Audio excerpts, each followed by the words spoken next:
Hello everyone, welcome to Brilliant Kuwait. Today we are going to solve a question which comes under sets, relations and functions. So the question is, let A is equal to 1, 2, 3 up to 10 and set B is equal to m by n such that mn belongs to set A, m should be less than n and the GCD of m and n is 1. Then the number of elements in set B is equal to.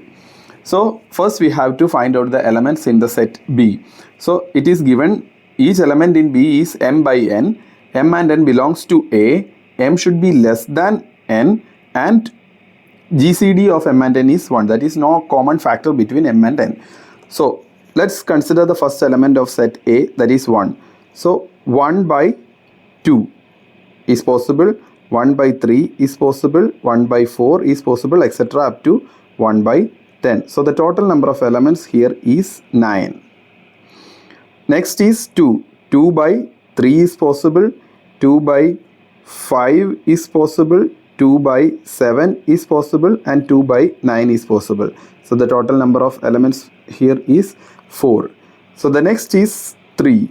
3 by 4 is possible, 3 by 5 is possible, 3 by 7 is possible, 3 by 8 is possible and 3 by 10 is also possible. So the total number of elements here is 5.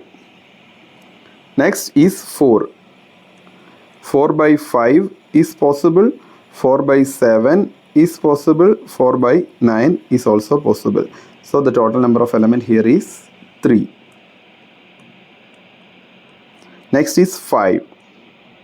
5 by 6 is possible, 5 by 7 is possible, 5 by 8 is possible, 5 by 9 is also possible. So the total number of elements possible here are 4. Next is 6. 6 by 7 is possible. 6 by 7 is the only possible element with 6. So the only element is 1. So 7 by 8 is possible. 7 by 9 is possible. 7 by 10 is also possible. So the total elements here is 3.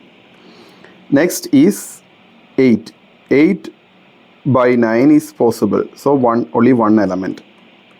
Next is 9. 9 by 10 is possible. Here also only one element is possible. So adding up all these number of elements, 9 plus 4 plus 5 plus 3 plus 4 plus 1 plus 3 plus 1 plus 1 is equal to 31. So your answer is option 2, 31.